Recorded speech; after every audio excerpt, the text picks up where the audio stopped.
Hi, chemistry students. So this is your lecture on measurement and chemistry unit on significant figures. And if you haven't already, you should have a sheet of notes that you picked up at the door or that you have with you. It looks kind of like this, or it looks exactly like this. Unit 2 notes on PowerPoint 3 significant figures. So if you didn't pick it up, it should be at the door if you're in the classroom, or hopefully somewhere in your binder if you're at home. So this is the thing that you should have, and there's not a lot of writing with these notes. There's mostly just looking and thinking about things. All right, so once you're set, pause the video if you're not. Once you're set, we'll get going, and I'm going to disappear now, and you can see the first slide. So this is actually a two-part lecture. We're just going to do part one here right now, which is identify and count significant figures. Talk about what significant figures are. All right, so here's the deal with significant figures.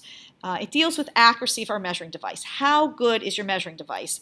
And in science, it's important to be honest. And you're not supposed to cheat and give a number that's better than your instrument can record. So let me give you an example. What do I mean by this? So if you look on your notes, it says model for, and this used to be a POGL, ruler A, but I like just going through it a little quicker. It was a little bit of a tedious POGL because you get the point here. So here's ruler A. Not a very good ruler, right? It's just marked at 0 and at 10, and I want to measure this little piece of wood. All right? So notice what it says in the model here. It says these are valid measurements. Okay? So I think we can all agree that I can say it's either 2 or 3 centimeters, but I don't know that for sure. I'm kind of rounding to that number. Those are considered valid measurements. What would be considered dishonest, invalid measurements is if you reported using this ruler that this wood block was, say, something like 2.5. Well, how did you go all the way to the 10th place? You don't even have a ones place marking. How do you know that? How are you going all the way out to the hundredths place when you don't have even a 10th place marking? So the only honest measurements, these would be invalid. This would be dishonest. Your measuring device is not this good. It's only this good. All right, now how can we make the measuring device better? Well, let's put some more marks. So look at ruler B, okay? So same piece of wood, but now we've added the ones place, okay? So we can now see that it's definitely 100% certain it's 3. And then we can see maybe it's just a little bit above 3, so I can estimate the next digit. These are considered valid measurements. What's actually marked, and also the first estimated digit, okay? Now, I don't have a tenths place though, so these are considered invalid. So I can't go out to the hundredths place if I don't even have the tenths place marked. Now this one, you might say, well, why can't I do this one? Because that is not giving your ruler credit. We know it's 3, but that's not an estimate like you had in ruler A. That's a definite number, and you can see it's a little above 3. So this is not, you're not giving your ruler credit. All right, so how can we make it even better? You're right. Let's add some more marks. Here's ruler C. Now we've added the tenths place. Okay, so we have the tenths place mark. And if you had really good eyesight and can move it up here, you could see that we now consider valid measurements. Again, the ones place is marked, right? They're the big lines. The tenths place is marked. They're the little lines. And we can estimate one more place. And that's considered a valid estimate, a valid measurement. We can report it honestly this way. It's invalid though. Here we're not giving our ruler enough credit, and here we're giving it too much. We can't go out to those places because they're not marked. All right, so again, the idea is in a valid measurement that the last place is the uncertain digit, and the rest of the digits are certain. There were markings, or we know they're for certain. So if you look on page 1 of your notes, you'll see at the bottom number 10. Again, this was a sort of shorter POGL. And you're going to fill in these blanks. It says in a valid measurement, you record the blank estimated digit. In a valid measurement, the estimated digit is the blank in the measurement. And in a valid measurement, the estimated digit corresponds to the blank on the instrument. So you may want to pause the tape and go ahead and see if you can circle your answers there on page 1 of your notes. And then we're going to check it. So pause if you don't want to see it because I'm about to change the slide.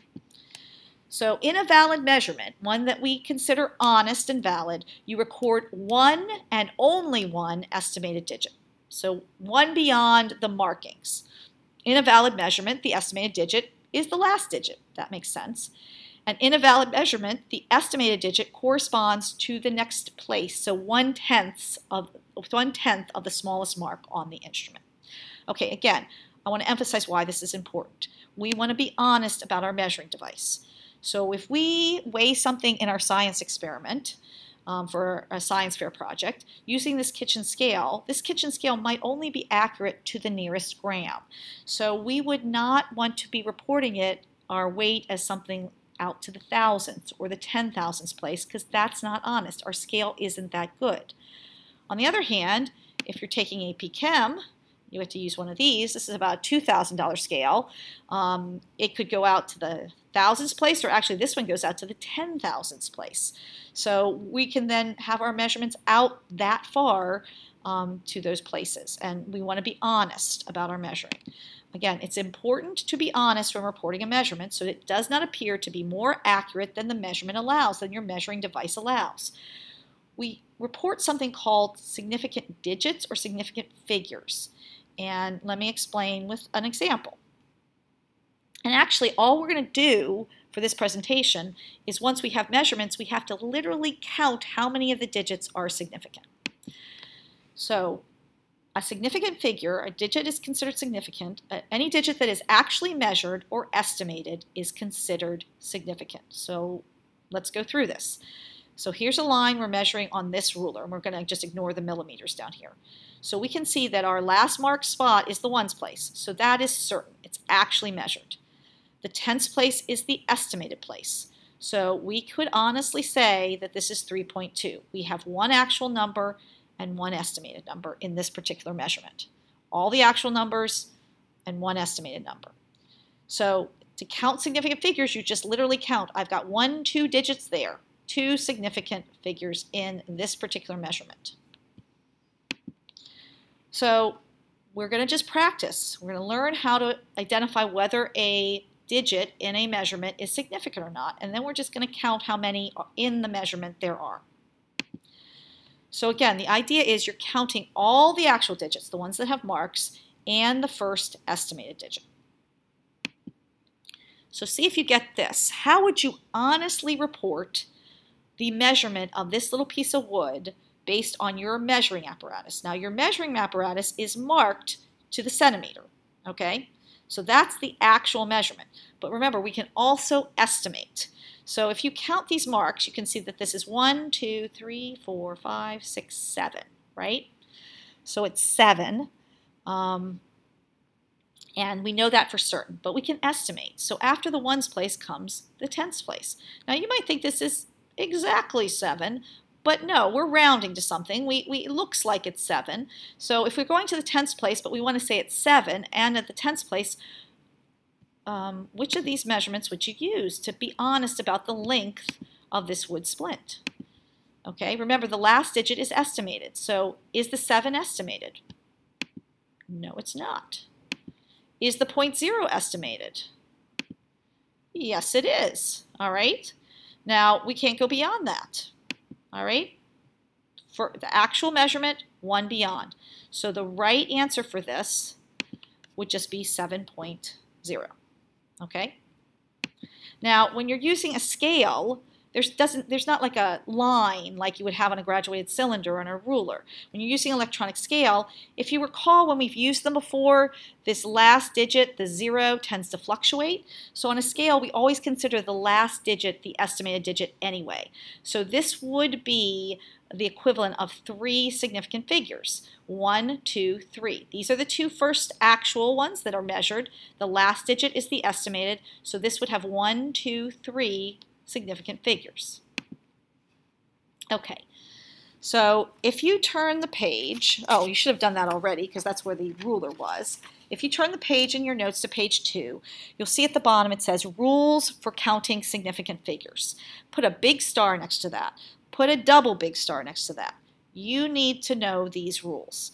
It's like you try to teach someone a card game and they refuse to learn the rules, and then it's no fun. Believe me, you're going to be using these rules throughout all your data collection if you're doing a science fair project, and in the class and in physics and beyond if you're taking any sort of physical science. It applies to all those classes. Learn it, okay? So the rules for counting significant digits. Let's just go through them and then we'll go through some examples.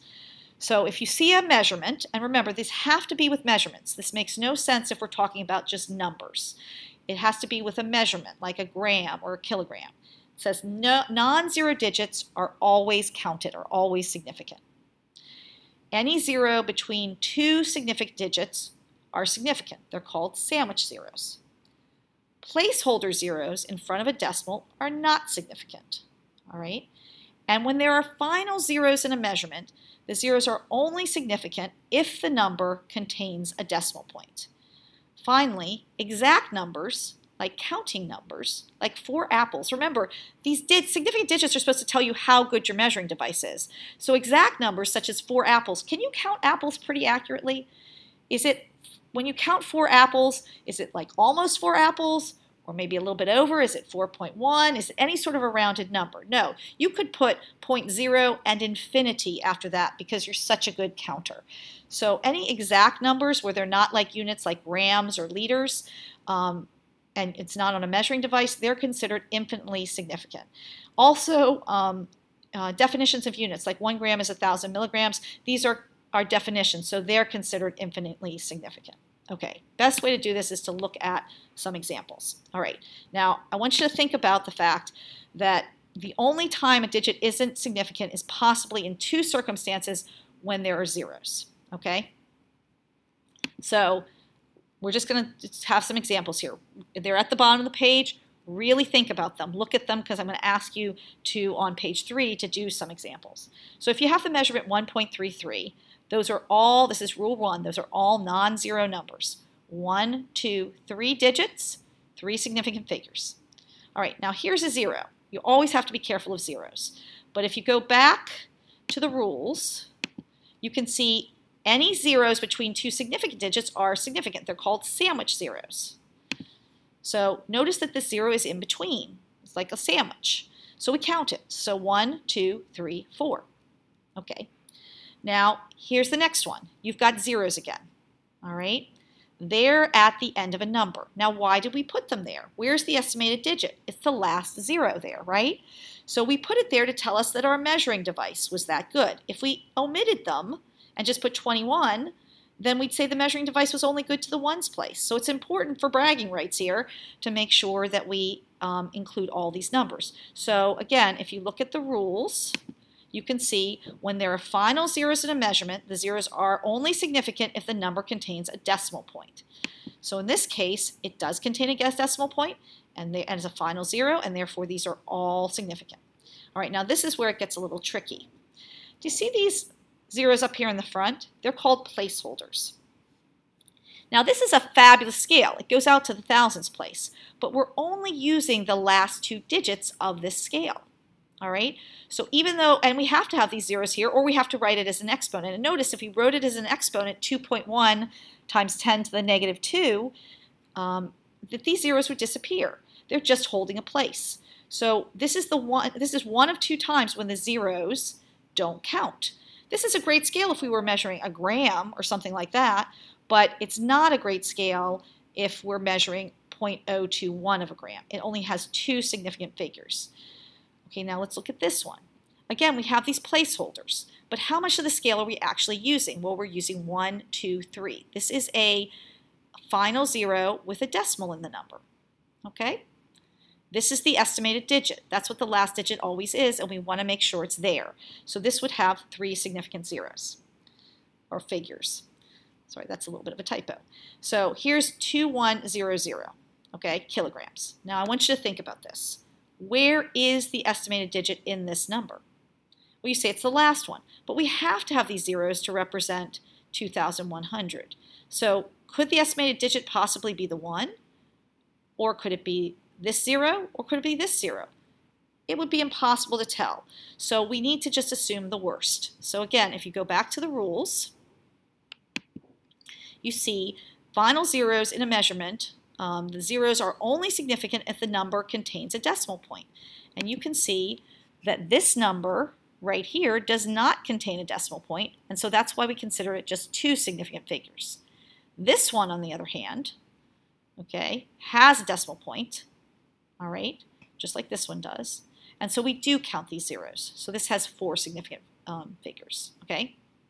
So the trick about counting these things is just to check the zeros. Do you have zeros like this that are at the end with no decimal? They don't count. Or do you have zeros like this at the beginning of a decimal? They don't count. Otherwise, you count the digits. All right, so if you turn to page 3, there are a couple of ones for you to look at. So take a minute, pause the tape, and try to do the questions on 3, and then we're going to check them. I'm not going to pause, but you can pause the tape. Really, do take your time going through this. So here's a measurement. Pretty good scale here. What kind of zeros are these? Look at your rules. These are sandwich zeros. They're in between digits that count. So all of these count. So you should have gotten 5 significant figures. 1, 2, 3, 4, 5. All right, let's look at the next one you had to do. 0.011 seconds. So this would be great if we were measuring whole seconds, but we're using just the last 2 bits of this. So what are these zeros? These are placeholders in front of a decimal. This is one of 2 times when zeros don't count. So this one, we're just using the last 2, so you have 2 significant figures in that measurement. Next one is this. Now we have 2 kinds of zeros here. We have placeholders. They're not significant. But we have a 0 at the end of a number that has a decimal in it. So again, that's telling us this is the uncertain, not the 5. So that means we have 1, 2, 3 significant figures. Okay? And then finally with these, again, let's analyze this. We've got 5,000. Is there a decimal in the number? No. Okay? So it's only going to have 1 significant figure. 5 apples, this is a counting number. Okay? We know we have exactly 5 apples. We could put 5.0 on to infinity. We have exactly 5. So that's considered infinite number. Okay? So 5,000 has just 1 significant figure, but because it's a kilogram, it's a measuring unit, whereas 5 apples, which is a counting thing, has an infinite number. Okay? So if you wanted to take the 5 rules and just take them down to just 2, pretty much everything counts except zeros in these 2 unique circumstances. You don't count zeros that are placeholders. Okay, so like all these zeros here, this is a great scale, but boy, we're only using, that 2 is even estimated. It's not a great scale for what we're doing. It has only 1 significant figure, whereas this, okay, 1, 2, 3, 4, you're not using the placeholders here, has 4 significant figures. Whoops, let's go back. And then the other circumstance, so placeholder zeros don't count, is when you have final zeros in a number without a decimal point. So again, this doesn't have a decimal point, so we don't count these final zeros. So that's just 1 significant figure. This, again, doesn't have a decimal point, so we don't count this last 0. So it has 2 significant figures. Okay? Again, we should emphasize that this is if you had measurements on them. So I should really have grams and liters and such on them. But if I have a decimal here, it does, so they're going to count. That's going to have 3 significant figures because this last 0 is the estimated digit. Or if I go out this way, 500.0, again, this is the estimated digit. So that's going to be 4 significant figures. So just a couple of quick ones. You've got this. Again, you got to analyze the zeros. These are always, 6 and 7 are always going to be counted. Do we have a decimal in the number? They're final zeros. No, we don't. So 2 significant figures. This time we do have a decimal. So it's telling us that that 0 here at the end is the uncertain digit. So we have, this case, 4 significant digits. Here's another one. We've got some placeholders. They don't count, but we've got a 0, that's our estimated digit, in a number that has a decimal point. So the answer to that would be 2 significant figures. Okay? I just want to remind you that if you have to round a number, and you sometimes have to they'll say round to a certain number of significant figures.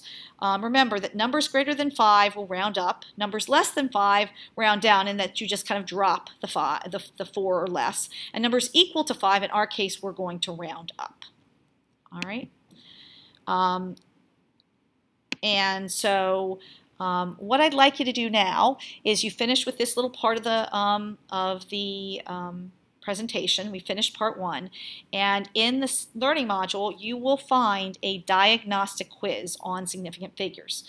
you're to take it. You're to go there, open it up, take the diagnostic quiz. As soon as you're finished with it, and it's a participation grade, as soon as you're finished with it, you'll get to see your answers. You'll get to see how well you did. Now, if you didn't do well, there is a video for you to watch. Okay, so if you didn't get 100, I would like you to watch the video that I'm also going to post in this folder. All right, and I want you to be sure that you write down some examples on your note sheet. Now you'll notice we haven't finished with this note sheet. We still have to do part 2. So save that for the next class, and thanks for listening.